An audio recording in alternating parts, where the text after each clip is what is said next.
तो स्टार्ट करते हैं। हाइड्रोपोनिक्स। तो मेनली हाइड्रोपोनिक फार्मिंग है क्या? हाइड्रोपोनिक फार्मिंग अगर हम समझेंगे सिंपल लैंग्वेज में, तो hydroponic farming is a soilless farming. In hydroponics we replace the soil from the nutrient solution और कोकोपीट और vermiculite and perlite PTC. Hydroponics में हम करते क्या है, करंट चेंज करना जरा। पीपीटी पीपीटी के अकॉर्डिंग ही चलता हूँ मैं।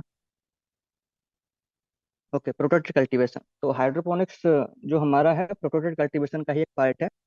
तो if you know about the protected cultivation, तो there are many types of protected cultivation. Protected cultivation का मीन सिंपल सा होता है कि जो भी हम कल्टीवेशन कर रहे हैं। सोफिया बोल रही हैं I can't hear you, one second. Karan, मेरी आवाज प्रॉपर नहीं है क्या? प्रॉपर आ रही है, प्रॉपर आ रही है। हाँ, तो सोफिया जी प्लीज चेक करिए आपके एंड से तो नेटवर्क इशू नहीं है क्या? एक बार कंफर्म कर दीजिए मुझे। नेटवर्क इशू हो सकता है। हाँ। तो प्रोटेक्टेड कल्टीवेशन पे अगर हम सिंपल लैंग्वेज में समझेंगे, तो प्रोटेक्टेड कल्टीवेशन का मीन सिंपल सा हो गया कि जो भी हम फार्मिंग कर रहे हैं या जो भी हम क्रॉप प्रोडक्शन करने जा रहे हैं, तो उस फार्मिंग को, उस क्रॉप प्रोडक्शन को या किसी भी प्रकार की फार्मिंग प्रैक्टिस एक कंट्रोल्ड एनवायरमेंटल में करते हैं, या एक प्रोटेक्शन के साथ में करते हैं, या उसको एक प्रोटेक्टेड चैम्बर के अंदर करते हैं।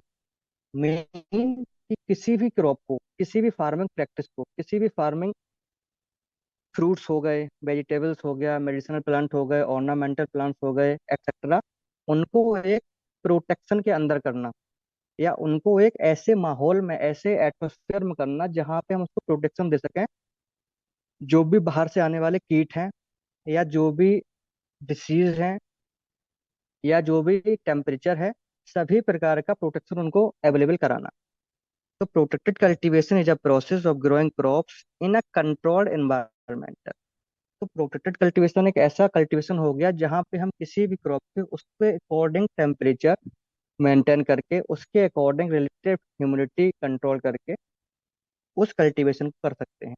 लेकिन ये थोड़ा कॉस्टली हो जाता है। तो if we talk about protected cultivation, तो first we talk about the green house. There are many types of green house structure. Firstly we know about, mostly participate in agriculture background, तो सभी को पता होगा ग्रीन हाउस। तो जो भी protected cultivation होती है, तो प्रोटेक्टेड कल्टीवेशन के लिए हमें एक कंट्रोल एनवायरमेंटल चाहिए होता है। तो कंट्रोल एनवायरमेंटल जो भी हमें चाहिए है और क्रॉप को हमको प्रोवाइड कराना है, तो वो हम एक हाउस बना के दे सकते हैं। अब कैसा हाउस होगा? तो इसलिए कॉन्सेप्ट आता है, हाइड्रोपोनिक्स हो या प्रोटेक्टेड कल्टीवेशन हो। तो सबसे पहले अगर हमको हाइड्रोपोनिक समझना है, तो हमें सबसे पहले ग्रीन हाउस को समझना पड़ेगा, या ग्रीन हाउस को सिंपल लैंग्वेज में बोलें तो पॉली हाउस स्ट्रक्चर्स के बारे में समझना पड़ेगा। तो अगर किसी को लैंग्वेज इशू हो रहा है, तो मैं बता देता हूँ कि बहुत से पार्टिसिपेंट ने हमारा ग्रुप ज्वाइन नहीं किया है। कल हमने उनको मेल पे भी लिंक अवेलेबल कराया, हमने उनको पर्सनल लिंक अवेलेबल कराया, ग्रुप लिंक दिया। मोस्ट ऑफ पार्टिसिपेंट ने ग्रुप का लिंक ज्वाइन नहीं किया। जो मॉर्निंग सेशन था, ओमान से मैम नयनतारा ने लिया था, तो वो आपका टोटली इंग्लिश में रखा था, इसलिए कि बहुत से पार्टिसिपेंट्स की ये क्वेरी आ रही थी कि सर इंग्लिश में होगा कि हिंदी में होगा। कुछ पार्टिसिपेंट्स को इंग्लिश में समझ नहीं आता है, कुछ पार्टिसिपेंट्स को हिंदी में समझ नहीं आता है, तो that's why we arrange the Hindi and English separately. तो पॉली हाउस, अगर हम पॉली हाउस को समझेंगे, नेट हाउस को समझेंगे और सेट नेट हाउस को समझेंगे, तो बहुत से स्ट्रक्चर होते हैं। अगर कहीं भी हमको हाइड्रोपोनिक्स क्रॉप करनी है, तो हाइड्रोपोनिक्स के बारे में आपको पता हो गया कि hydroponics farming is a soilless farming where we use water solution in the place of soil, water solution in the place of soil, or any other media in the place of soil। तो hydroponics में mainly है क्या, replacement of the soil है। Replacement हमें करना है soil का किसी भी मीडिया के द्वारा। हम कोई भी मीडिया ले सकते हैं जिसमें हम क्रॉप को ग्रो करा सकते हैं इजिली, रेदर देन सॉइल। अब इसमें मीडिया कौन कौन से हो सकते हैं? बहुत सारे मीडिया है हमारे पास, वो आगे पीपीटी में स्टेप बाय स्टेप को बताएंगे। तो अभी हम बात कर लेते हैं केवल प्रोटेक्टेड कल्टीवेशन। तो आपके पीपीटी में दिया भी गया है कि protected cultivation is a process of growing crops in a control environmental. This mean that factors such as temperature, humidity and light can be regulated according to the specific requirement of the crop. The goal is to achieve healthier and larger produce. Protected cultivation का simple सा mean है, अगर हम अपनी crop को एक control environmental में, जितना उसको टेम्परेचर चाहिए, जितना उसको ह्यूमिडिटी चाहिए, जितना उसको वाटर चाहिए, पीएच लेवल जितना चाहिए, उसको रेगुलेट करके अगर हम क्रॉप लेते हैं, तो अगर आपको अनुकूल दशाएं मिलेंगी तो आपकी ग्रोथ अच्छी होगी। वैसे ही अगर हम किसी क्रॉप को उसके अनुकूल दशाएं प्रदान करते हैं तो उसकी ग्रोथ अच्छी होगी। नेक्स्ट पीपीटी करण।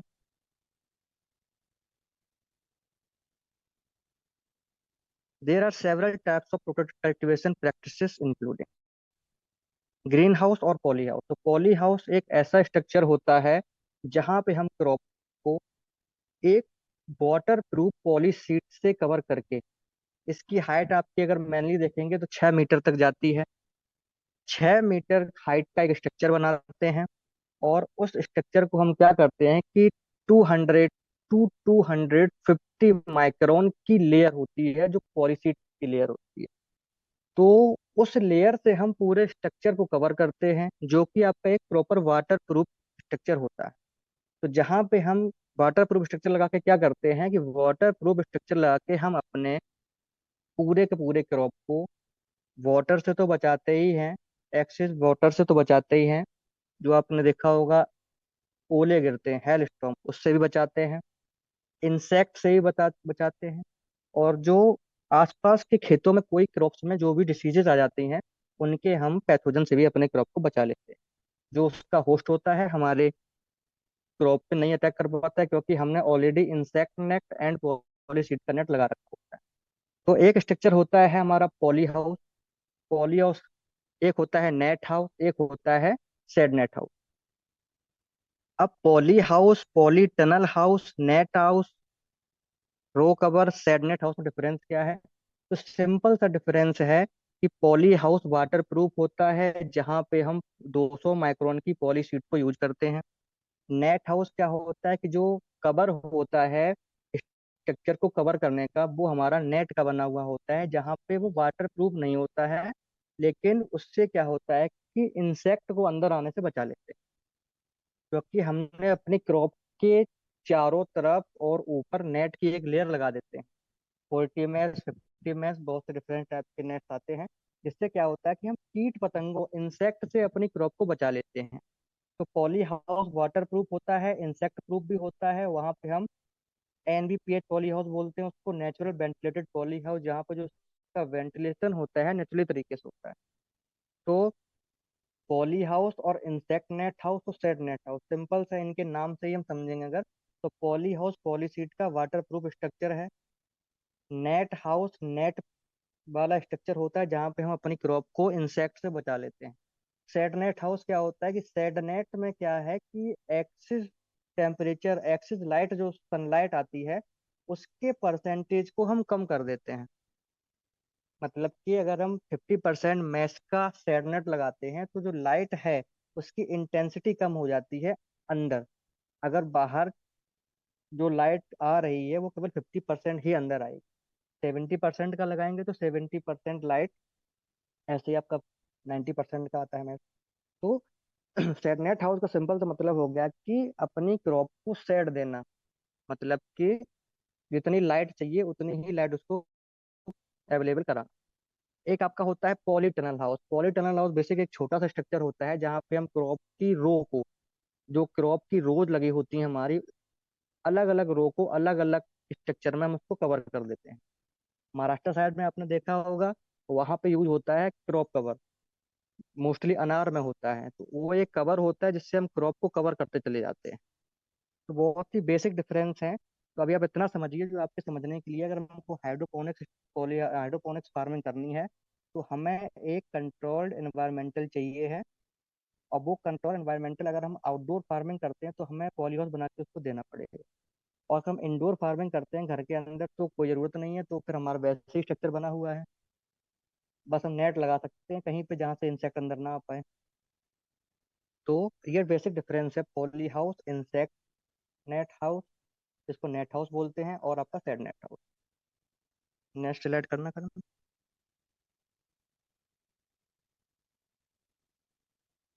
यहाँ पे देखो आपको स्ट्रक्चर दिखा रहा है। यहाँ पे फर्स्ट स्ट्रक्चर जो आपका, वो आपका पॉली हाउस का है, जहाँ पे ये कंट्रोल पॉली हाउस बना हुआ है। और इसको हम वाटर प्रूफ बोलते हैं, क्योंकि इसमें वाटर अंदर नहीं जा सकता है। उसके साइड में इसका अंदर का स्ट्रक्चर का डिजाइन दे रखा है।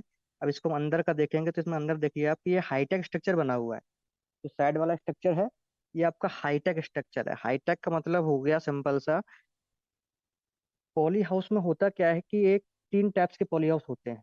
एक एनबीपीएच पॉली हाउस होता है, एक सेमी हाईटेक होता है, एक हाईटेक होता है। तो एनबीपीएच को अगर हम डिस्क्राइब करेंगे तो NBPH poly house is the poly house where we controlled environmental by natural ventilation method. जहाँ पे हम उसके अंदर के टेम्परेचर को कंट्रोल करते हैं, वो हम नेचुरली तरीके से करते हैं। जो उसका वेंटिलेशन होता है वो नेचुरली वेंटिलेशन होता है। वहाँ पे हम कोई भी आर्टिफिशियल यूज नहीं करते, ना कोई एग्जॉस्ट फैन होता है, ना कूलिंग सिस्टम होता है। उसका जो भी वेंटिलेशन है, एयर का सर्कुलेशन है, जो भी वेंटिलेशन है, वो ऑटोमेटिक ना होके नेचुरली तरीके से होता है। तो उसको हम बोलते हैं एनवीपीएच, नेचुरली वेंटिलेटेड पॉली हाउस। और जो अगर स्ट्रक्चर आपको बगल में दिख रहा है इस स्ट्रक्चर के, वो आपको जो अंदर का दिख रहा है, उसमें देखिए आप, एग्जॉस्ट फैन का यूज हो रखा है। तो जहाँ पे थोड़े एग्जॉस्ट फैन का हम यूज कर सकते हैं, नंबर ऑफ एग्जॉस्ट फैन हम कम कर सकते हैं, तो आपका सेमी हाईटेक होता है। और एक स्ट्रक्चर आपका होता है हाईटेक पॉली हाउस, जहाँ पे हम उसको कंट्रोल्ड इन्वायरमेंटल अवेलेबल कराते हैं। फैन पे कूलिंग सिस्टम उसको हम लगा के देते हैं पॉली हाउस के अंदर। एग्जॉस्ट फैन से हम एयर सर्कुलेशन उसको ठीक कर देते हैं।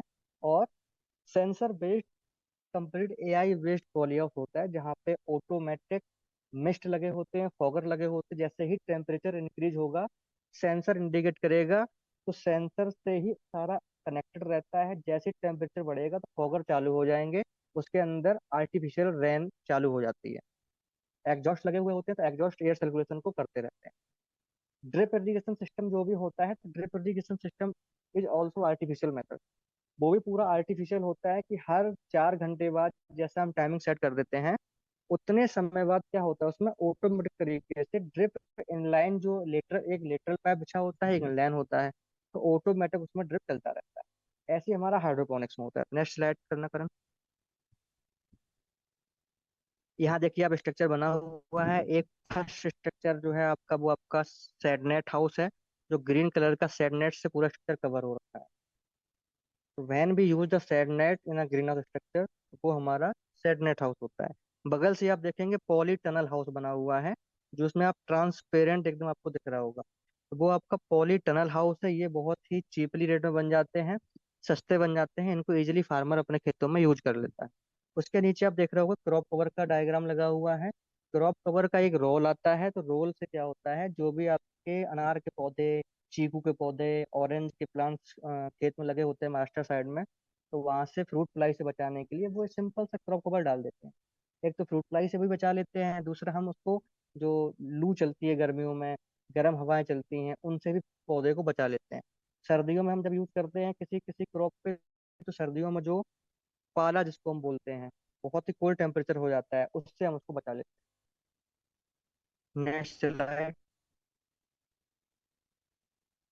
अब हाइड्रोपोनिक्स आपको पता है सिंपल सा, अगर पार्टिसिपेंट ने सुबह ज्वाइन किया होगा तो मैम ने ही बताया होगा कि hydroponics is soilless farming. Hydro means water and pon soil, है ना, और लेबर मतलब कि वाटर में किया गया कोई कल्चर या वाटर में की गई कोई प्रैक्टिस, है ना, तो आपकी हाइड्रोपोनिक्स होती है simple C.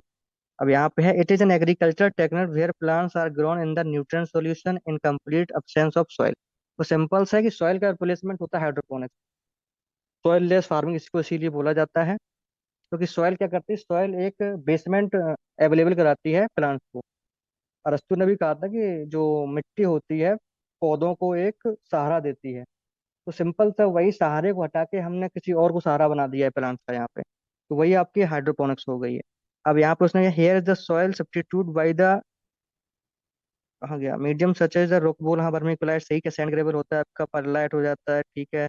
Stability of roots, nutrient are the pass through the root, simple से है कि जो अब हाइड्रोपोनिक्स में है क्या मेनली, हाइड्रोपोनिक्स अब आपको सिंपल से बता दिया हाइड्रोपोनिक्स में कि hydroponics the soilless farming where we use water solution, water with the nutrient solution with the limited pH value and EC level.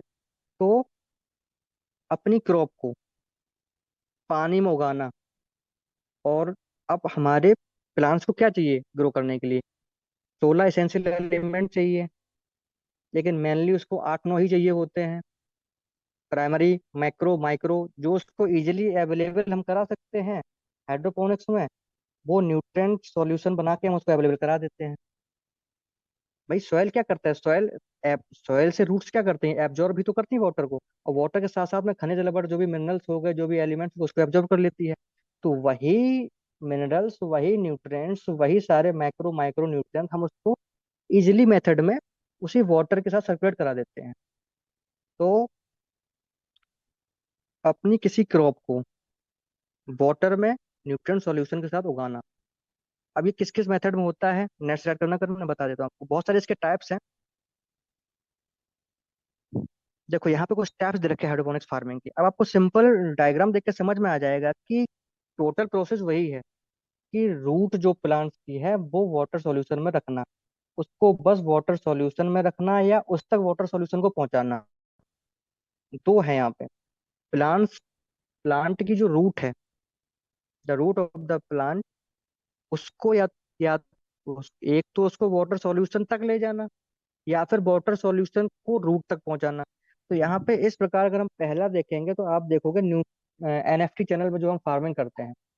अब एनएफटी चैनल में बेसिस होता क्या है, बहुत सारे एनएफटी चैनल लगे होते हैं, एक तरफ से हम पानी को सर्कुलेट करते हैं। आपने पूरा हाइड्रोलॉजिकल साइकिल पढ़ा होगा कि जो वाटर है वो जहां से चलता है वापस वहीं पहुंच जाता है, पूरा एक चक्र होता है, पूरा एक साइकिल होता है। इसी प्रकार एनएफटी चैनल में क्या होता है कि अपना जो टैंक है वाटर का, सबसे पहले हमको चाहिए होता है सोर्स ऑफ इरिगेशन, वहां से हम कलेक्ट करेंगे वाटर को एक टैंक में।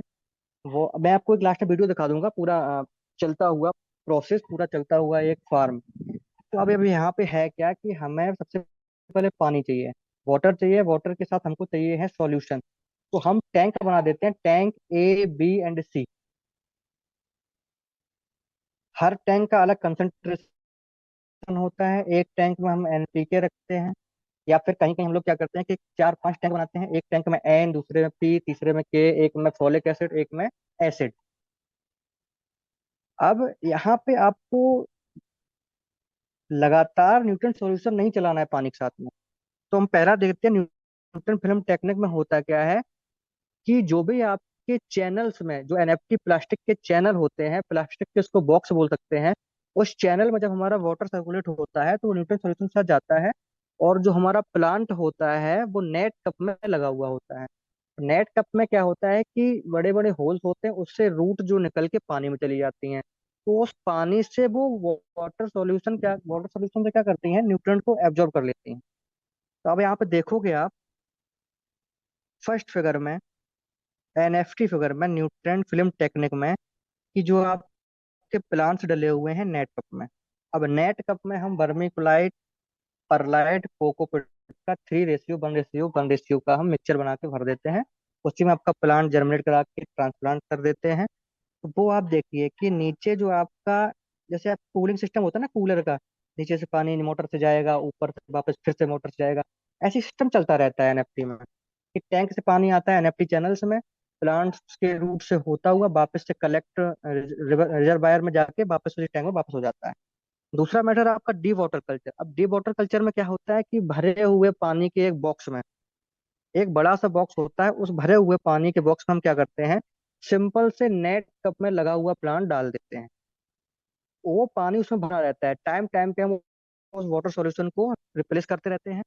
तीसरा आप देखेंगे Wick system.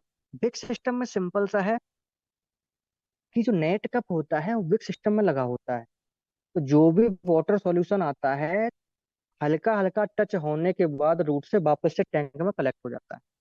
Even flow system में सिंपल सा प्रोसेस है कि पानी आएगा, रूट जोन से होता हुआ वापस से टैंक में कलेक्ट हो जाएगा, ड्रिप सिस्टम में क्या होता है, ड्रिप ड्रिप करके पानी जो होता है प्लांट्स की नेट कप के ऊपर लगा दिया जाता है। तो ड्रिप ड्रिप करके पानी नेट कप पे गिरता रहता है, और नीचे से जो एक्सेस अमाउंट ऑफ वाटर होता है नीचे कलेक्ट होकर पाइप से वापस से टैंक में चला जाता है। एरोपोनिक्स में क्या है, सिस्टम वही है, हमको न्यूट्रिएंट सॉल्यूशन रूट तक पहुंचाना है, सबका मेन फंक्शन वही मिलेगा आपको। एरोपोनिक्स में ये है कि स्प्रे के माध्यम से हम क्या करते हैं, जो नेट कप है, नेट कप तक जो उसकी रूट है प्लांट की, वहां तक हम न्यूट्रिएंट सॉल्यूशन को स्प्रे से पहुंचाते हैं। मतलब लगातार स्प्रे होता रहता है। हमने लगा दिया कि दिन में 6 बार स्प्रे होता रहे, 6 time in a day, 2 2 minutes के लिए स्प्रे उस पर होता रहेगा, तो वो बस न्यूट्रिएंट सॉल्यूशन रूट तक पहुंच जाता है। सिंपल सी प्रोसेस है, न्यूट्रिएंट सॉल्यूशन को रूट जोन तक पहुंचाना है प्लांट के। ज्यादा नहीं पहुंचाना है, कम नहीं पहुंचाना है, लिमिटेड क्वांटिटी में पहुंचाना है। Next slide. अब यहाँ पे वही मैं आ गया आपका कि मटेरियल रिक्वायर्ड फॉर हाइड्रोपोनिक्स। अब मटेरियल रिक्वायर्ड हाइड्रोपोनिक्स क्या है कि अगर हम प्लांट्स, देखो प्लांट को बेसमेंट तो देना पड़ेगा, प्लांट खड़ा कहाँ होगा, प्लांट को भी हमें स्टैंड बाई पे रखना है। अब प्लांट्स को हम वाटर सॉल्यूशन में सीधा तो डाल नहीं सकते ना, क्योंकि जो भी हमारा प्लांट होगा उस प्लांट को हमें किसी भी एक मीडिया में तो लगाना पड़ेगा। अब कहीं कहीं पे सॉइल फर्टिलिटी है नहीं है, एरिया नहीं है ज्यादा, कंजप्शन डेली डेली बढ़ रहा है, तो क्रॉप प्रोडक्शन तो करना ही करना है वहां पे। तो इस कंडीशन में जब सॉइल फर्टिलिटी नहीं है, soil fertility day by day lose होती चली जा रही है। अब यहाँ पे जो हम नेट कप है, या जहाँ हम अपना प्लांटेशन रेडी करेंगे, जहाँ पे हम नर्सरी तैयार करेंगे, तो उसके लिए हमें मीडिया चाहिए होता है। तो मीडिया हमारा क्या क्या हो सकता है, पीट, एक सॉरी उसने एक वो देखा होगा, नारियल, कोकोनट की जो ऊपर की छाल होती है, कोकोनट जो नारियल होता है उसके ऊपर की जो छाल होती है, उसको सिंपल हम लोग कोकोपीट बोलते हैं। अब कोकोपीट में क्या होता है, वाटर को ज्यादा वो होल्ड कर लेता है। तो कोकोपीट हो गया, सैंड हो गया, परलाइट हो गया, पीट मोस तो हो ही गया, कंपोस्ट आपको पता है, वर्मी क्लोराइड, वर्मी कंपोस्ट भी आपको पता है। अब अगर हम एक मिक्सचर सॉल्यूशन बनाएं और सीडलिंग ट्रे हमारे पास हो, तो सीडलिंग ट्रे में हम उस क्रॉप को कैसे रेडी करें, क्योंकि क्रॉप को एनएफटी से एनएफटी चैनल में ले जाने से पहले हमें प्लांट तो रेडी करने पड़ेंगे नर्सरी के लिए। और जब हमें प्लांट रेडी करने हैं, तो प्लांट रेडी करने के लिए हमें मीडिया चाहिए। हम क्रॉप नर्सरी कहाँ तैयार करेंगे, प्लांट्स कहाँ रेडी करेंगे, तो कोकोपिट, परलाइट और बर्मीक्लोराइड को हम 3:1:1 में मिला लेते हैं, और फिर उसमें हम प्लांट को रेडी कर लेते हैं, जिससे हमारा टाइम भी बच जाता है। हम घर के अंदर कहीं छायादार स्थान पे, या कहीं भी इंडोर, जो भी हमारा इंडोर एरिया होगा जहाँ पे टेम्परेचर टेम्परेचर मेंटेन होगा हमारा, तो हो सकता है हमारे एनएफटी में पहले से क्रॉप लगी हुई हो, उस क्रॉप की हार्वेस्टिंग होने वाली हो, उसकी लाइफ साइकिल एंड होने वाली हो, तब तक हम नर्सरी में यहाँ अपनी सीडलिंग ट्रे रेडी कर लेते हैं, सीडलिंग्स रेडी कर लेते हैं। तो हमें सबसे पहले किले बॉल चाहिए। अच्छा, किलो बॉल क्या होता है, मिट्टी जो आपने देखी होगी, तो मिट्टी के छोटे छोटे बॉल होते हैं, जिनको 1000 डिग्री सेंटीग्रेड पर गर्म करके किलो बॉल बना लिया जाता है। तो किले बॉल एक वही आपका स्ट्रक्चर है, आगे इसमें दिया होगा।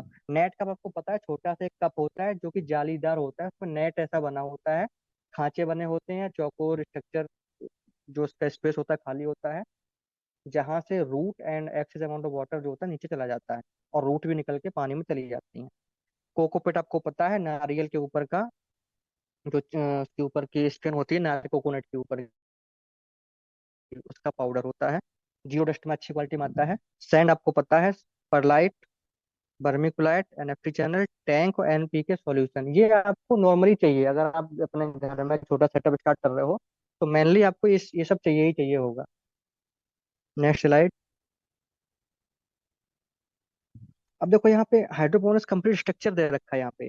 अब कंप्लीट स्ट्रक्चर में है क्या, एक तो आपका प्लास्टिक का एनएफटी चैनल है जो आप देख रहे होगे। अब इस एनएफटी चैनल में आप देखोगे जो लेवल ऑफ द वाटर है ऊपर, आप देखोगे आधा एनएफटी चैनल भर के लेवल में वाटर चलता रहता है। जो वाटर का लेवल होता है वो हम आधा भर के चलाते रहते हैं। अब इसमें जो आपको प्लांट दिख रहा होगा, ये प्लांट आपका नेट कप में लगा हुआ है, और वो नेट कप उस होल में डला हुआ है। तो जो नेट कप है वो संपर्क में रहता है वाटर के। ठीक है, अब ये जो पानी है आपका, वाटर है, ये आपका न्यूट्रिएंट सॉल्यूशन इसमें मिला हुआ है। तो जैसे अब देखो प्लांट को क्या चाहिए होता है, मेनली प्लांट को चाहिए होता है मेनली तो न्यूट्रिएंट। भाई ग्रो करना, न्यूट्रिएंट उसको चाहिए चाहिए है, तो न्यूट्रिएंट उसको मिल रहा है।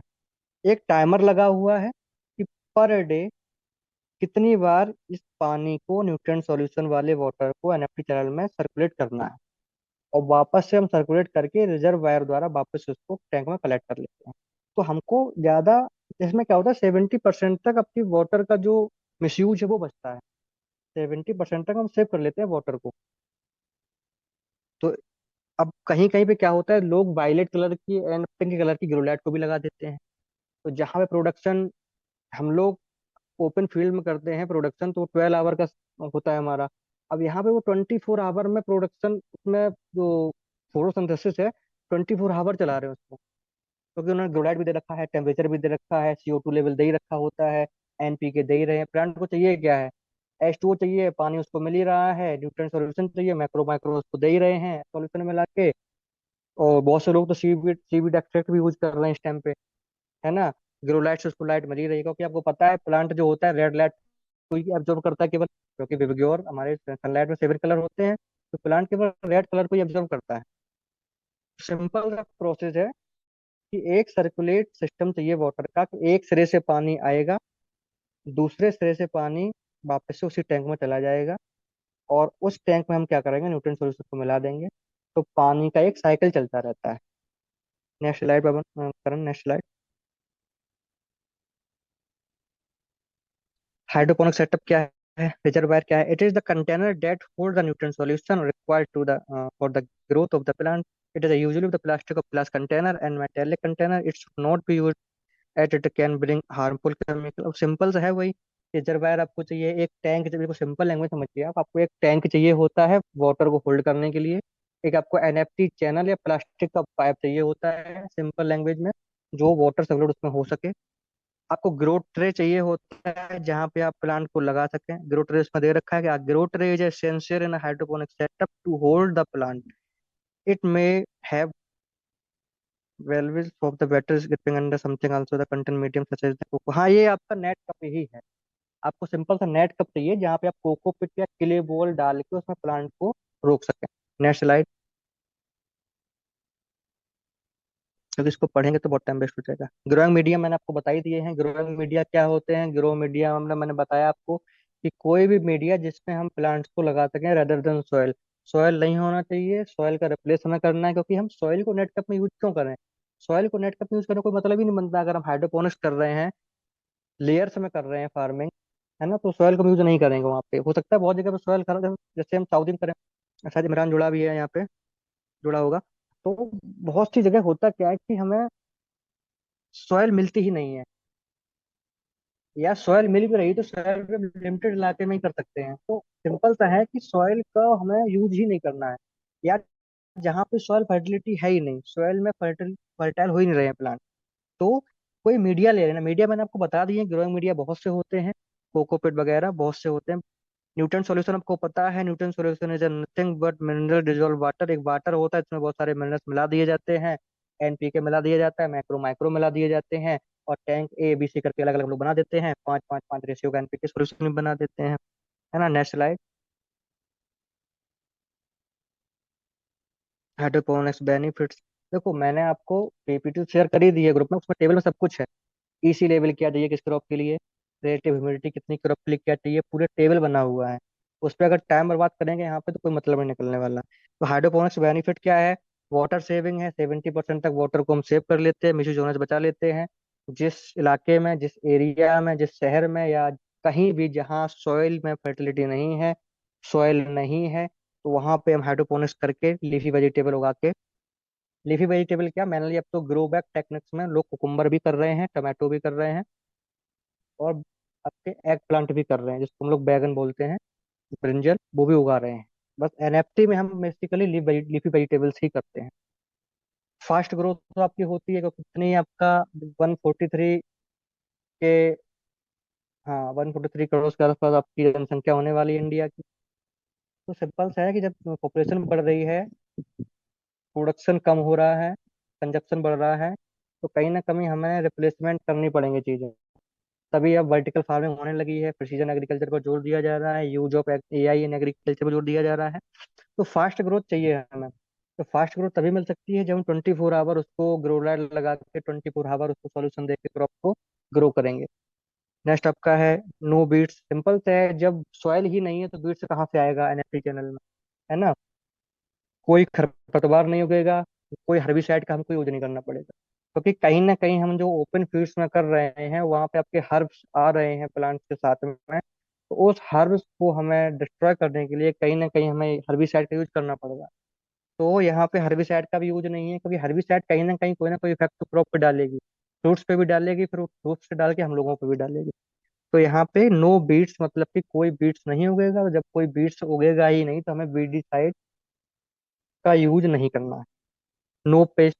अगर हम हाइड्रोपोनिक्स को किसी स्ट्रक्चर के अंदर करते हैं, जैसे पॉली हाउस हो गया, तो जब पॉली हाउस है तो वहाँ इंसेक्ट तो आ ही नहीं सकता, क्योंकि चारों तरफ से कवर्ड है, कहीं कोई स्पेस नहीं है उसके अंदर आने का। चारों तरफ से कवर्ड स्ट्रक्चर होगा, कोई स्पेस नहीं होगा, इंसेक्ट नेट लगे होंगे प्रॉपरली, एंट्री डोर बने होंगे दो।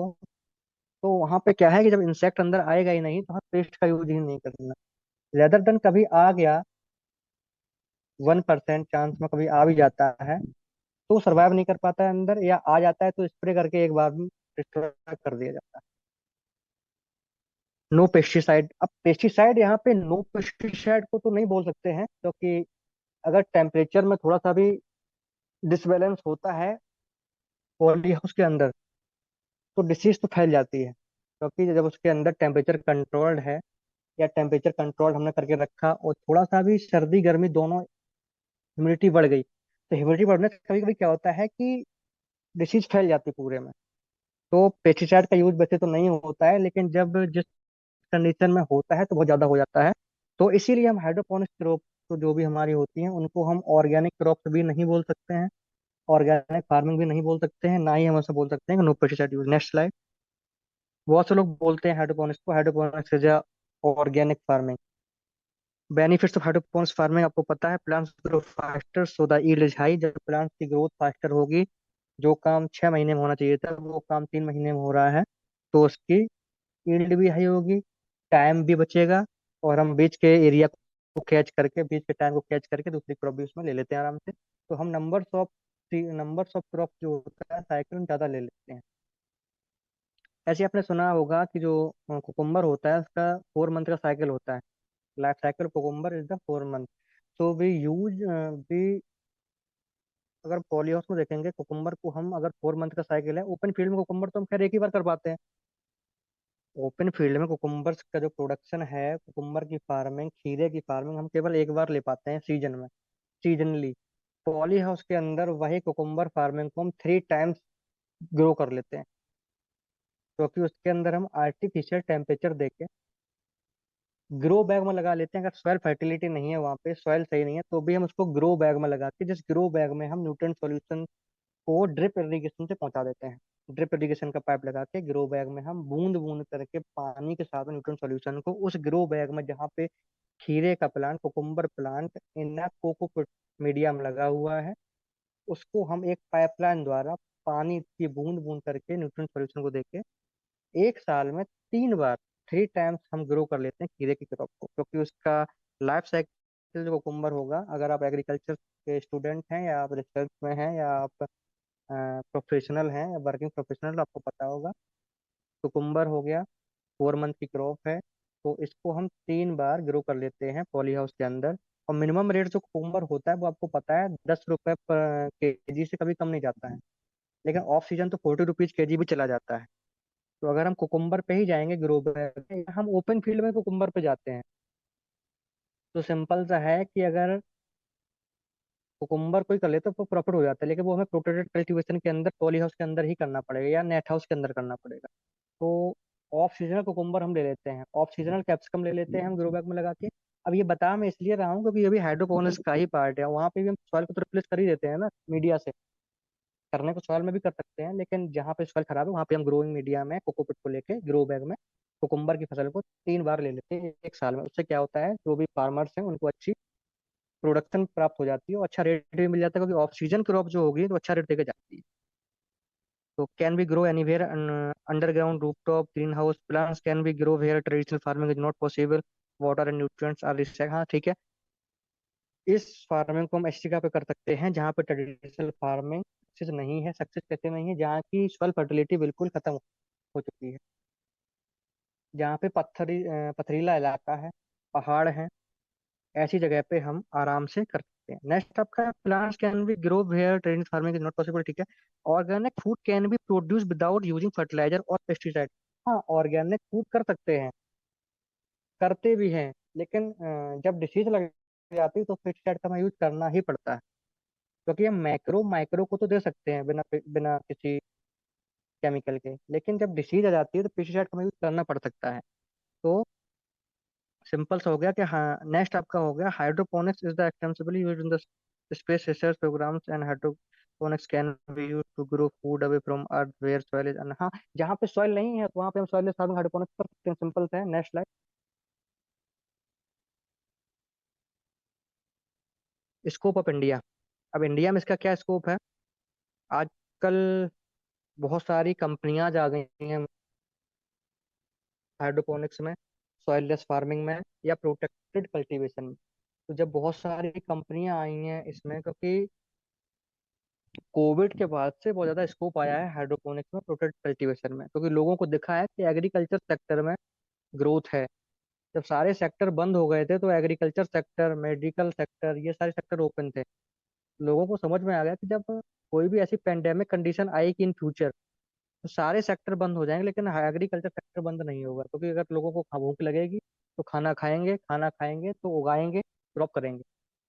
लेकिन जहाँ पे कुछ दिक्कतें हैं सॉइल को लेके, एटमॉस्फेयर को लेके, जगह को लेके, कहीं कहीं जगह नहीं है किसी के पास करने की, वो अपने टेरेस फार्मिंग पे हाइड्रोपोनिक्स को लेयर में वर्टिकल फार्मिंग में कर सकता है आराम से।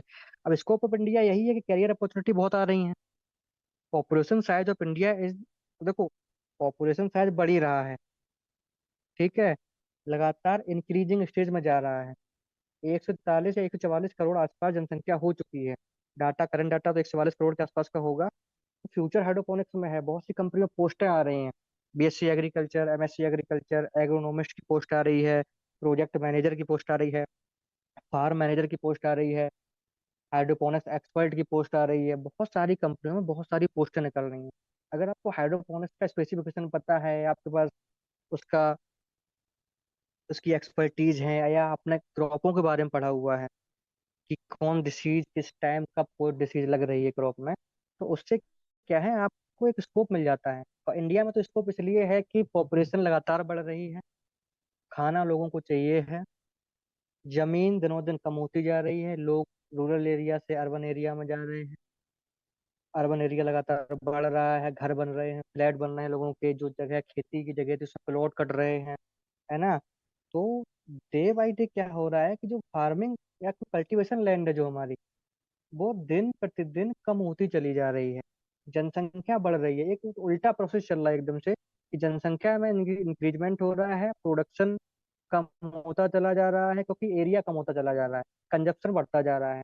तो ऐसी कंडीशन में क्या करना पड़ेगा हमें? प्रिसीजन एग्रीकल्चर, प्रिसीजन एग्रीकल्चर के अलावा हाइड्रोपोनिक्स, उसके अलावा हमें वर्टिकल फार्मिंग, मेडिसिनल प्लांट की फार्मिंग, इन सब फार्मिंगों को अपनाना पड़ेगा। दूसरा एक अलग सेटअप चल रहा है ऑर्गेनिक फार्मिंग का, ऑर्गेनिक फार्मिंग को भी अपनाना पड़ेगा। लेकिन ऑर्गेनिक फार्मिंग अपनाएं तो एक कड़वा सच है, इसको मानना पड़ेगा, सिंपल सा है। ऑर्गेनिक फार्मिंग को हम अपनाएंगे, अपना रहे हैं, अपनाना चाह रहे हैं, लेकिन जब सॉयल फर्टिलिटी को आपने पहले से खत्म कर दिया है, तो पहले तो हम सॉयल फर्टिलिटी को वापस लाएं। अगर हम उसको वापस लाने में लग जाते हैं तो प्रोडक्शन तो वैसे हमारे 2-3 साल तक कमाना है, तो बहुत बड़े इशूज होने वाले हैं फ्यूचर में।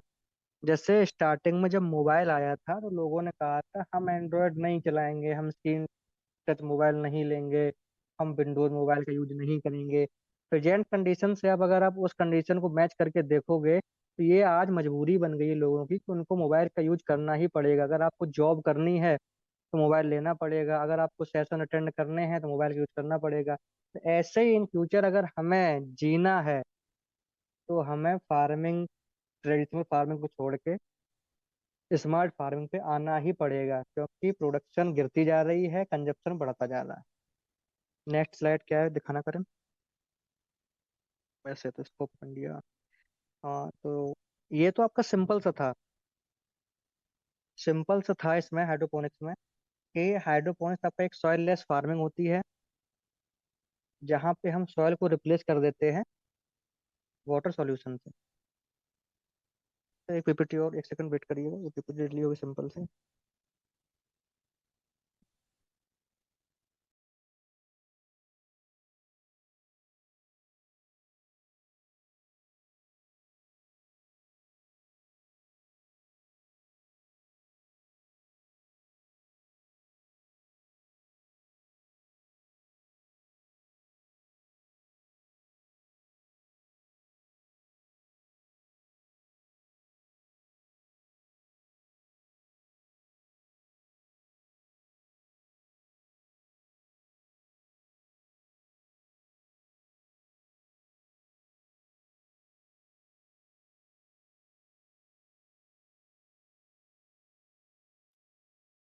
देखिए यहाँ पे आपको जब वीडियो जरा पीछे से करना करें।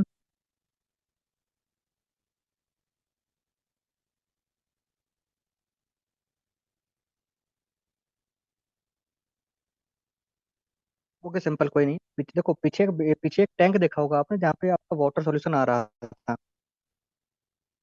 अब यहाँ पे क्या है, tank A and tank B है। मैक्रो माइक्रो न्यूट्रिएंट के दो टैंक रखे हुए हैं यहाँ पे। ठीक है।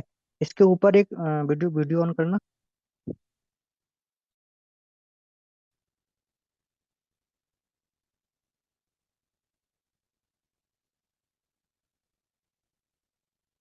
वीडियो हो सके ये।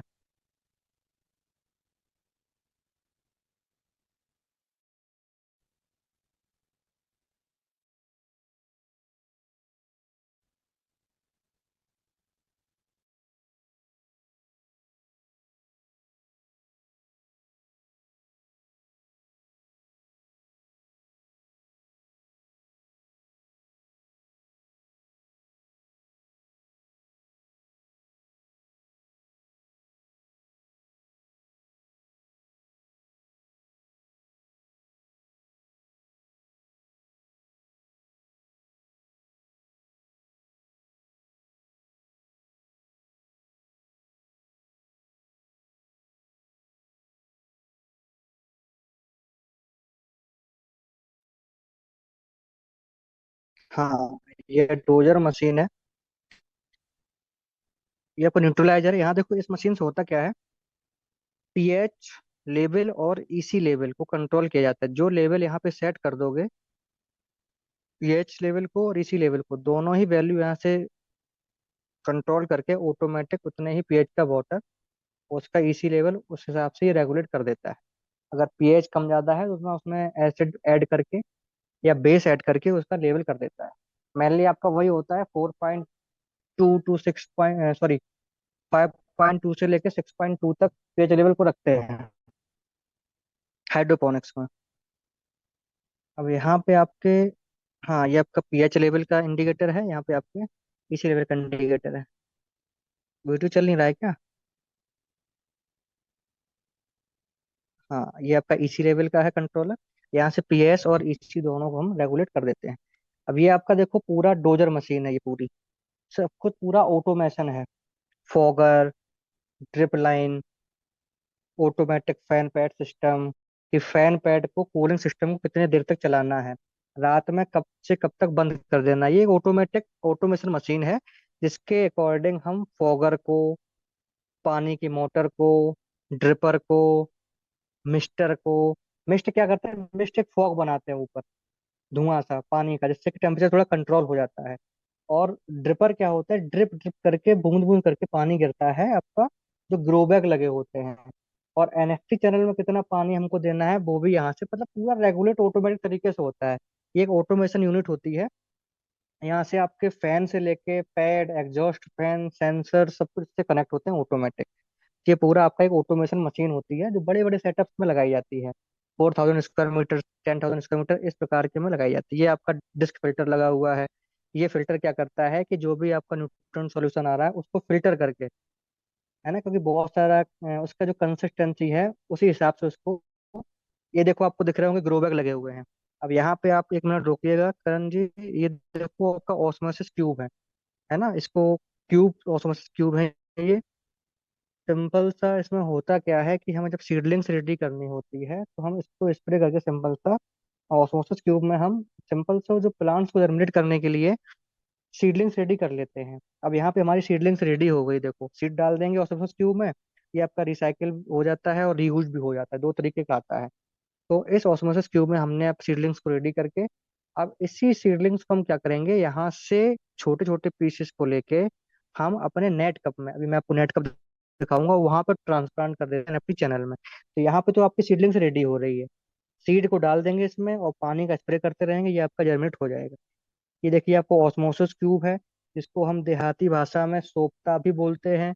या पहले के टाइम में आपने देखा होगा जो राखियां आती थी वो राखियों में ये लग के आता था।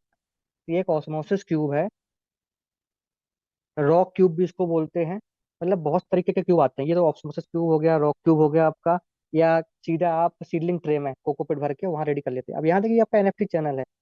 यहाँ पे एनएफटी चैनल है, यहाँ पे देखो एक तरफ से पानी आएगा विद न्यूट्रिएंट सॉल्यूशन। देखो ये एनएफटी चैनल है आपका। ये जो आपको पाइप दिख रहे हैं, ये पाइप आपके इनसे ही न्यूट्रिएंट सॉल्यूशन इसमें धीरे धीरे करके आता है। ठीक है, ये आपकी क्रॉप लगी हुई है। अब ये आपको जो पाइप दिख रहा है, इसी पाइप से पूरा न्यूट्रिएंट सॉल्यूशन सर्कुलेट होता रहता है। ये देखिए आपको न्यूट्रिएंट सॉल्यूशन प्लस वाटर का मिक्सचर है। और ये इनलेट है। इनलेट पाइप बोलते हैं इसको। एक तरफ से इन होता है वाटर, दूसरी तरफ से आउट हो जाता है। अब यहाँ देखो, यहाँ से वाटर इनलेट करके अंदर जा रहा है, इस पूरे एनएफटी चैनल में फ्लो होगा। और ये आपका एक तरफ होता है रिजर्वायर, जहाँ पे पानी वापस से कलेक्ट होके इस पाइप में जाके वापस से एक टैंक में कलेक्ट हो जाता है। तो इनलेट वाल्व और आउटलेट आउटलेट। यहाँ आप देखेंगे ये आपकी कोकोपीट का मिक्सचर सॉल्यूशन है, मैंने आपको बताया था। यहाँ पे जो सीडलिंग्स रेडी कर रहे हैं, हम पौधे रेडी कर रहे हैं ट्रांसप्लांट करने के लिए, वो सीडलिंग्स ट्रे में कर रहे हैं। तो उस सीडलिंग ट्रे में प्लांट्स का रेडी होने के बाद में हम क्या करते हैं, देखो इसमें कोकोपीट परलाइट वर्मी क्लोराइड का 3:1:1 का मिक्सचर होता है। इस पे टाइम टाइम पे स्प्रे करके प्लांट रेडी कर लेते हैं ट्रांसप्लांट करने के लिए। यहाँ से जो प्लांट्स रेडी हो जाता है, उस प्लांट्स को हम ट्रांसप्लांट कर देते हैं नेट कप में। आगे आप देखेंगे तो ये आपको नेट कप लगे हुए हैं यहाँ पे। इस नेट कप में प्लांट को डाल देते हैं। और वो नेट कप आपका वाटर के, ये देखो नेट कप आपका है। इस नेट कप में भी आपका देखो सॉल्यूशन भरा हुआ, मिक्सचर भरा हुआ है, मीडिया भरा हुआ है। इस मीडिया में आके हम प्लांट को लगा देते हैं। वहां से उठाया और मीडिया डाल के उसको हमने इसमें रख दिया, और इस नेट कप को हमने इस एनएफटी चैनल में रख दिया, जिसके अंदर वाटर सॉल्यूशन सर्कुलेट हो रहा है लगातार। ठीक है, ये आपका एनएफटी चैनल हो गया, ये आपका नेट कप हो गया, और कोकोपीट का मिक्सचर था। ये आपके खाली एनएफटी चैनल पड़े हुए हैं। नीचे आप देख रहे होगे तो बीड मिट बिछा हुआ है। बीड मिट क्या करता है, नीचे वाले बीड को ऊपर नहीं आने देता। अब यहाँ देखो क्रॉप रेडी हो गई है। इसमें मेनली हम लोग लेटस, पार्सले, बटर है, रोमेन, वेजिल, बहुत सारे लीफी वेजिटेबल्स के प्लांट हम लोग यहाँ कर लेते हैं।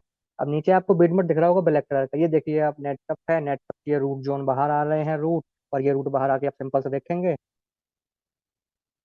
रूट बाहर आ रही हैं, रूट वाटर के अंदर जा रही हैं, वहां से वाटर के सॉल्यूशन को एब्जॉर्ब कर रही हैं। ठीक है, नीचे आप देखो ग्रो बैग भी रखे हुए हैं कुछ वहां पे। तो ये आपके बहुत सारे नेटफ्लिक्स चैनल लगे हुए हैं। मतलब सारा खेल जो है सर्कुलेशन ऑफ द वाटर का है। ये यहाँ पे ऑस्मोसिस क्यूब डाले हुए हैं नेट कप में। ये आपके ऑस्मोसिस क्यूब है, ये आपका इनलेट वाल्व है, इनलेट पाइप है। यहाँ ऑस्मोसिस क्यूब में आपका प्लांट रेडी हो रहा है। अगर ऑस्मोसिस क्यूब में रेडी किया सीडलिंग तो सीधा वो हम पुट कर देंगे, यहाँ पर ट्रांसप्लांट कर देंगे।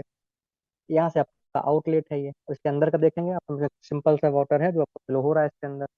इसी पूरे वाटर सॉल्यूशन में हम नेट कप को एनएफटी चैनल में लगा के उसके अंदर डाल देते हैं।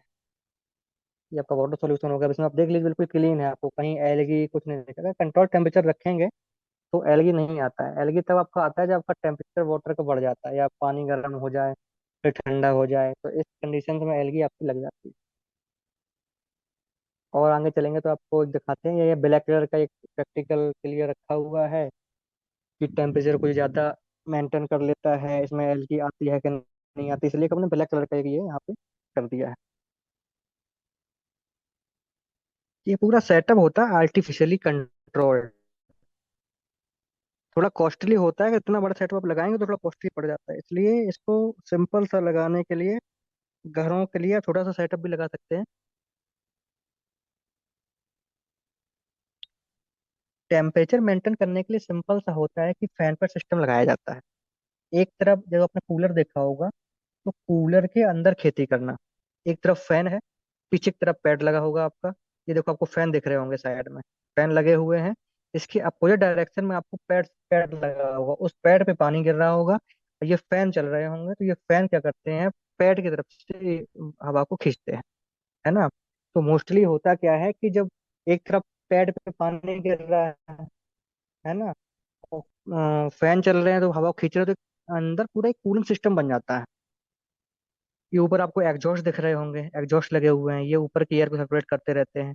तो पूरा एक टेम्परेचर को कंट्रोल करने के लिए पहला तो फैन पर सिस्टम लगा होता है जो कि ठंडी हवा को अंदर सर्कुलेट करते हैं। दूसरा आपका फॉगर लगे होते हैं, मिस्टर लगे होते हैं टॉप पे। जैसे ही आपका टेम्परेचर बढ़ता है तो ये फॉगर अपने आप चालू हो जाते हैं, तो ऊपर से हल्की हल्की बारिश सी होने लगती है प्लांट्स के ऊपर। आर्टिफिशियल रेन जिसको बोलते हैं, ऊपर ही पाइप डले होते हैं। तो उससे क्या होता है, टेम्परेचर आपका, जो आपका बाहर टेम्परेचर होगा, उस बाहर टेम्परेचर से अंदर हम उसको 10 से 15 डिग्री तक कम कर देते हैं। मेनली ये होता है आपका।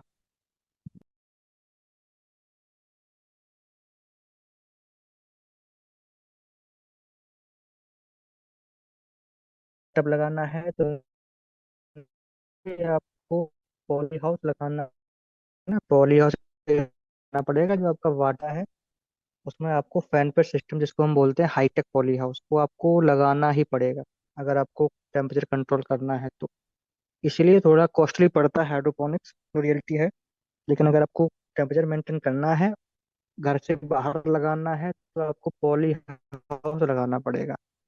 या फिर आप टेरेस पे लगाएंगे, तो टेरेस पे लगाने के अगर वो ओपन में लगाना भी चाहें, नेट हाउस सिंपल सा छोटा सा लगाते, तो आप विंटर विंटर में क्रॉप ले पाएंगे। क्योंकि गर्मियों के दिनों में बिना टेम्परेचर के आपके वाटर जो है गर्म हो जाएगा। दिक्कत ये है, इसलिए आपको सॉल्यूशन लेना ही पड़ेगा। एक और, ये कौन, हाँ शेयर की क्या करण।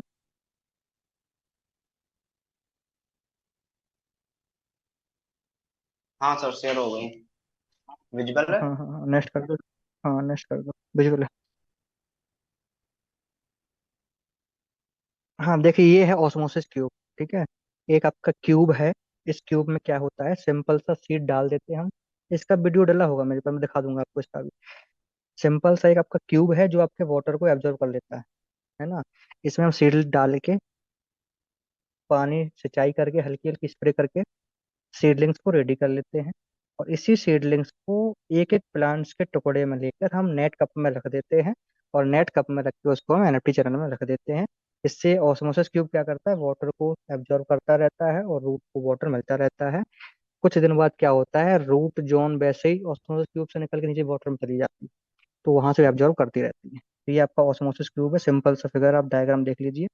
इसमें हम सीडलिंग्स को रेडी कर लेते हैं, इसमें नर्सरी तैयार कर लेते हैं हम हाइड्रोपोनिक्स के लिए। Next slide.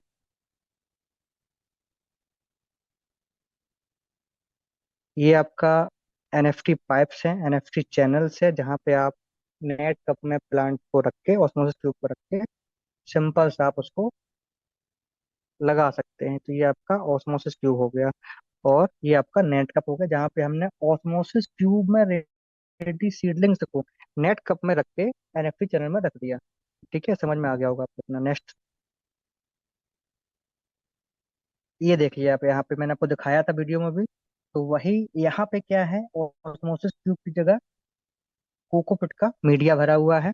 ये आप रूट जोन देख लीजिए इसकी कितनी हेल्दी है, और ग्रोथ देख लीजिए प्लांट की, है ना। जल्दी ग्रोथ हो जाती है, और कोई डिसीज नहीं है प्लांट में अभी। प्रोडक्शन अच्छा है, कलर अच्छा है, ब्राइटनेस बढ़िया है क्रॉप की, तो इसके रेट अच्छे मिल जाते हैं। आपका lettuce, parsley, beans, butter head, romaine, बहुत सारी वैरायटियां हैं, बहुत सारी क्रॉपें हैं। आपको अच्छा रेट में मार्केट से मिल जाता है। नेक्स्ट,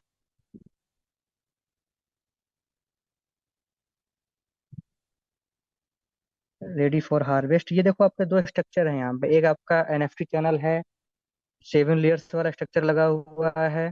साइड में आपके स्ट्रक्चर लगा हुआ है, ए वाला स्ट्रक्चर लगा हुआ, ए स्ट्रक्चर इसको बोलते हैं, वर्टिकल फार्मिंग जिसमें हम करते हैं। ठीक है, तो यहाँ पे दोनों ही तरीके से हम कर सकते हैं। यहाँ पे मैसेज आया है कि मिलीबग का अटैक। हाँ, अगर आप ओपन फील्ड में या गार्डन में या घर पे करेंगे तो सारे अटैक्स इंसेक्ट के हो जाते हैं। लेकिन जब मैंने बता ही दिया कि अगर आप प्रोटेक्टेड कल्टीवेशन करोगे और आप एक आर्टिफिशियल प्रोटेक्टेड लेयर के अंदर करोगे, जैसे कि पॉली हाउस के अंदर करोगे, तो इंसेक्ट नेट होते हैं चारों तरफ। जब इंसेक्ट नेट है तो इंसेक्ट अंदर आ ही नहीं पाता है, तो कोई भी इंसेक्ट का अटैक नहीं होता है। डिसीज आ सकती है, डिसीज आ सकती है। ठीक है। हाँ, इंसेक्ट अटैक नहीं होता है, डिसीज आ सकती है। वो भी डिसीज तब आएगी जब पैथोजन आपके ऊपर बैठ के पॉली हाउस के अंदर आ जाए। इसलिए एंट्री करने से पहले वहाँ पे हम लोग लगाते हैं पूरा सिस्टम कि जो आप अंदर जाएं तो सैनिटाइज होके जाएं, क्योंकि पैथोजन जो आएगा वो आपके ऊपर ही बैठ के आ सकता है अंदर, है ना। How disease control. तो डिसीज कंट्रोल में बताया, तो आपको डिसीज जो आएगी उसका कंट्रोल किया जाएगा। तो मेनली देखो हाइड्रोपोनिक्स में वही होता है, सिंपल सा, कि हाइड्रोपोनिक्स अगर आपको करना है या आपको प्रोटेक्टेड कल्टीवेशन करना है तो आपको मॉनिटरिंग करनी पड़ेगी क्रॉप की। तो मॉनिटरिंग क्रॉप की करनी पड़ेगी, तो आप मॉनिटरिंग क्रॉप को करेंगे पर डे, तो मॉनिटर करने से आपको समझ में आएगा। अगर कोई डिसीज आ भी रही है तो उसके आपको लक्षण दिख जाएंगे ना क्रॉप के ऊपर, कोई डिसीज आएगी तो, क्योंकि डिसीज आ सकती है और डिसीज वो आपके जरिए ही आएगी, क्योंकि वहाँ सॉइल तो है नहीं। भाई डिसीज कहाँ से आती है? सॉइल से आती है या आसपास के खेतों से आती है। तो आसपास के खेतों से तो पैथोजन आ नहीं पाएगा, क्योंकि फुल प्रूफ बुलेट प्रूफ बना हुआ चारों तरफ। अब वो डिसीज अंदर आएगी तो मटेरियल के पे बैठ के आए या आपके द्वारा आए, है ना। इसलिए आप कर सकते हैं इसको। अच्छा, नेक्स्ट नेक्स्ट दिखाना, next slide. Ready for harvest, ये आपका एक ऊपर स्ट्रक्चर बना हुआ है, ये हाईटेक स्ट्रक्चर है। कंट्रोल एनवायरमेंटल वाला ग्रो लाइट वाला है। यहाँ पे क्या है, वर्टिकल फार्मिंग हो रही है, उसके नीचे देखिए आप ओपन फार्मिंग हो रही है। ओपन फार्मिंग ऐसे इलाकों में होती है जहाँ पूरे साल टेम्परेचर 25 या 25 से नीचे रहता है, तो वहाँ पे हम ओपन हाइड्रोपोनिक्स कर सकते हैं। नेक्स्ट आप देख लीजिए, ये आपकी क्रॉप है। मतलब हाइड्रोपोनिक्स में सिंपल लीफ, देखो लीफी वेजिटेबल क्या है, टेम्परेचर कम चाहिए उनको। लीफी वेजिटेबल्स के लिए टेम्परेचर कम चाहिए, और जो वाटर सॉल्यूशन उसके लिए भी टेम्परेचर कम चाहिए। तो अगर हम ओपन में हाइड्रोपोनिक्स करना चाह रहे हैं, ओपन फील्ड में, तो ऐसी जगह पे कर सकते हैं जहाँ पे 25 तक टेम्परेचर जाए। 25, मैक्सिमम 30 से नीचे रहना चाहिए, 30 से ऊपर नहीं जाना चाहिए।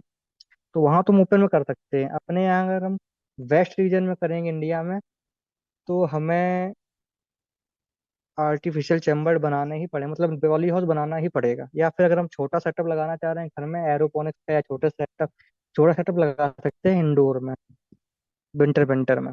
Next slide. यहाँ पे आपको टेबल्स दिए गए हैं। इन टेबल्स में आपको सब कुछ दिया गया है, सिस्टम की important characteristic of different hydroponic system, cost क्या आती है, इनिशियल इन्वेस्टमेंट क्या है, ये सारा डाटा आपको दिया गया है। इसको बोलेंगे तो टाइम बर्बाद होगा। Next slide. अब यहाँ पे आपको पूरा पूरा बल्क डेंसिटी, टोटल पोरोसिटी सब कुछ दिया गया है। कोकोपिट का, परलाइट का, वर्मिकुलाइट का, रॉक वूल का, एक्सपेंडेड क्ले का, है ना। तो ये भी डाटा मतलब शेयर तो कर ही दिया आपको, वो आप सिंपल सा देख सकते हैं ग्रुप में। Next slide. यहाँ पे आपको क्लासिफिकेशन ऑफ हाइड्रोपोनिक्स कल्टीवेशन दिया गया है, उसके सॉल्यूशन कल्चर, लिक्विड हाइड्रोपोनिक्स के टाइप दिए गए हैं। लिक्विड का आपको पता ही है, सर्कुलेटिंग मेथड होता है, पूरा क्लोज सिस्टम होता है। और सर्कुलेटिंग मेथड होता है, मतलब क्लोज सिस्टम का मतलब हो गया, जो सर्कुलेशन ऑफ द वाटर होता है वो क्लोज सिस्टम के अंदर होता है, मतलब एक पूरा पैक सिस्टम होता है, उसके अंदर पानी बहता है। इसमें आपका एनएफटी और डीएफटी, है ना, डीप फ्लो टेक्निक्स हो गया। इनमें क्या होता है, पूरा पाइप बंद होता है, चैनल बंद होता है, उसके अंदर वाटर का सर्कुलेशन होता रहता है। दूसरा आपका नॉन सर्कुलेटिंग मेथड होता है।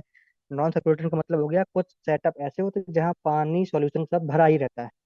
जैसे आपका रूट डिपिंग टेक्निक हो गया, फ्लो टेक्निक हो गया, है ना। बहुत सारे ऐसे होते हैं जो भरे ही रहते हैं उसमें पानी। डीडब्ल्यूसी आपने देखा होगा, डीप वाटर कल्चर, बड़ा सा टैंक होता है, उसमें पौधे तैरते रहते हैं, उसमें हम रिसोर्स भर देते हैं। तो एक तो क्लोज सिस्टम हो गया, एक ओपन सिस्टम हो गया हाइड्रोपोनिक्स में। क्लोज सिस्टम जिसमें जो पानी बह रहा है, बंद मीडिया के अंदर बह रहा है, बंद चैनल के अंदर बह रहा है, एक आपका क्लोज सिस्टम होता है। सॉलिड मीडिया कल्चर आपको पता है।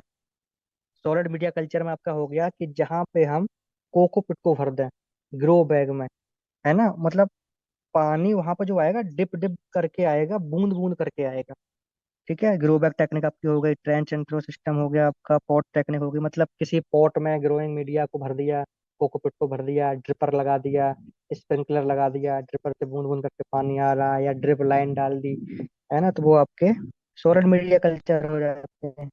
एरोपोनिक्स आपको पता, मैंने बताया था कि जब हम रूट पे मिस्ट दें, रूट पे स्प्रे कर रहे हैं, जो प्लांट से रूट है उस पे हम स्प्रे करें, है ना, तो वो आपको एरोपोनिक्स होता है।